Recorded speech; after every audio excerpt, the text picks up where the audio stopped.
Halo semuanya, selamat datang di bedah materi kita hari ini. Kita bakal ngomongin sesuatu yang super menarik nih, yaitu soal spektrum sains kulit. Mulai dari rutinitas skincare harian yang biasa kita lakuin, sampai ke level pemulihan klinis yang benar-benar medis. Kita bakal langsung bedah temuan-temuan keren dari berbagai literatur medis terkemuka, dan ini pasti bakal ngubah cara kalian ngelihat perawatan kulit.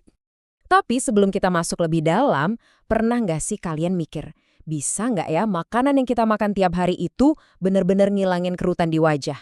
Atau bahkan nyembuhin luka klinis yang parah banget? Nah, siap-siap ya, karena di sini kita bakal menantang semua hal yang selama ini kalian yakini soal kekuatan luar biasa dari nutrisi harian kita. Biar nggak bingung, ini dia peta perjalanan kita hari ini. Kita mulai dari tren kecantikan dari dalam, terus bahas perawatan topikal pakai VCO, bongkar rahasia nutrisi anti-aging, lanjut ke nutrisi penyembuhan luka secara klinis, dan terakhir kita bakal bahas bahayanya kalau sampai kelebihan vitamin. Oke, siap? Langsung aja kita masuk ke bagian pertama, tren kecantikan dari dalam alias eranya Nutri Kosmetik. Gini, sekarang ini tuh ada pergeseran besar-besaran. Orang udah mulai ninggalin yang namanya cuma rawat kulit dari luar aja, dan pindah ke pendekatan holistik dari dalam tubuh. Kalian pernah dengar soal aksis usus otak kulit?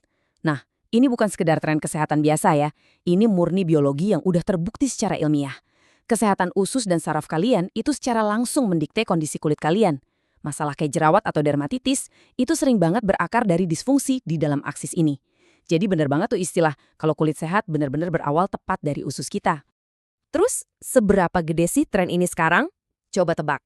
Nilainya diproyeksikan bakal tembus 11,4 miliar dolar di tahun 2027 nanti. Gila banget kan?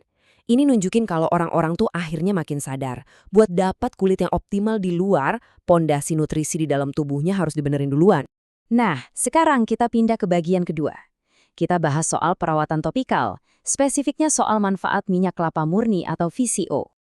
Kalau kita bandingin nih, perawatan luar kayak virgin coconut oil itu ibaratnya kita lagi masang perisai pelindung yang super kuat di atas permukaan kulit. Keren kan? Tapi di sisi lain, nutrisi dari dalam kayak omega 3 dan protein itu kerjanya beda lagi. Mereka secara aktif ngebongkar dan memperbaiki jaringan tubuh kita langsung dari tingkat sel.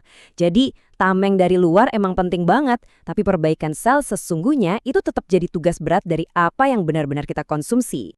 Buat pertahanan di luar, VCO ini punya 5 manfaat luar biasa. Dia bisa ngunci kelembapan tanpa bikin muka jadi kilang minyak, terus bisa juga perbaikin skin barrier yang rusak gara-gara polusi, dan kandungan vitamin E-nya aktif banget ngelawan radikal bebas. Nggak cuman itu, VCO juga bisa nenangin peradangan kayak eksim ringan, dan asam lauratnya ampuh nekan bakteri penyebab jerawat.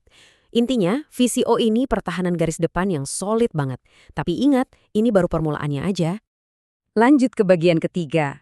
Ini yang sering ditunggu-tunggu, rahasia nutrisi anti penuaan. Sekarang kita balik fokus ke pendekatan dari dalam keluar.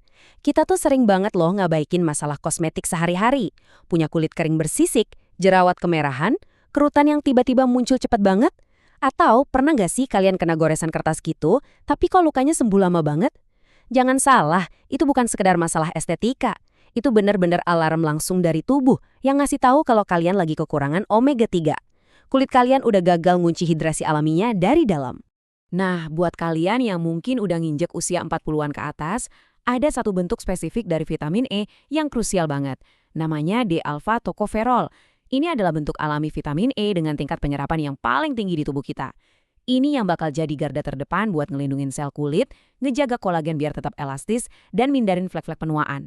Bener-bener secara harfiah nahan laju jam biologis kalian secara langsung. Tapi kalian tahu nggak sih apa rahasia terbesarnya? Rahasianya ada di sinergi antar nutrisi ini. Vitamin E itu bakal kerja jauh lebih buas dan optimal kalau digabungin sama astaxanthin, pigmen dari alga yang perlindungan antioksidannya berkali-kali lipat lebih kuat. Terus, tambahin lycopene dari ekstrak tomat buat nangkis kerusakan akibat sinar UV. Tambah lagi ekstrak biji anggur yang kaya banget proanthocyanidins buat ngedukung pembuluh darah dan kolagen.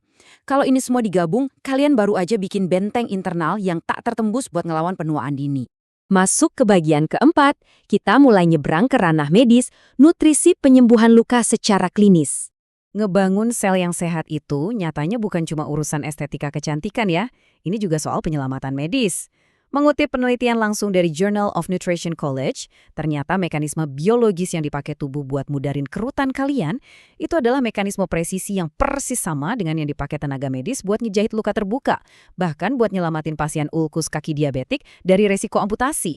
Protokol penyembuhan medis seberat itu tentu butuh persenjataan nutrisi yang luar biasa presisi. Nggak cukup tuh cuma ngandelin satu macam vitamin aja. Buat perbaikan jaringan yang ekstrim, tubuh butuh makronutrien kayak 1 gram omega-3 tiap harinya, ditambah diet tinggi protein yang harus dikalibrasi bareng mikronutrien kayak zinc, magnesium, vitamin D, vitamin E, sampai probiotik.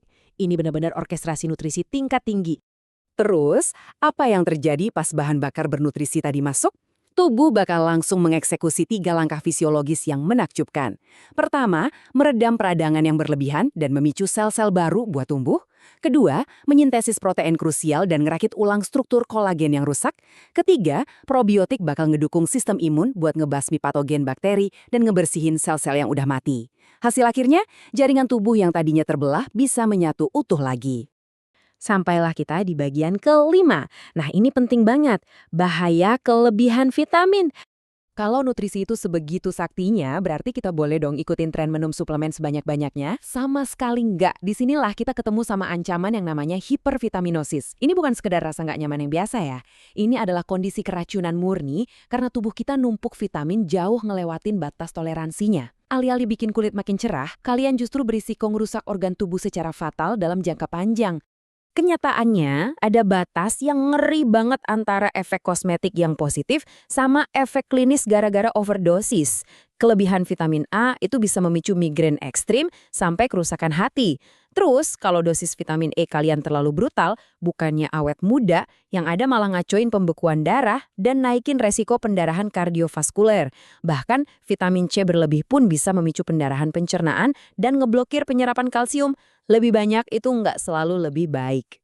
Nah, fakta-fakta tadi bawa kita ke satu pertanyaan krusial. Berbekal semua ilmu yang baru aja kita pelajari hari ini, mulai dari perbaikan kolagen kosmetik, penyelamatan klinis luka diabetes, sampai garis batas toksikologi, coba renungin deh, apakah rutinitas suplemen kalian sekarang masih di batas yang menyehatkan, atau justru udah melintasi garis bahaya? Saya harap bedah materi kali ini bisa dorong kalian buat mengevaluasi ulang secara kritis berdasarkan sains. Terima kasih banyak udah belajar bareng hari ini, dan sampai jumpa!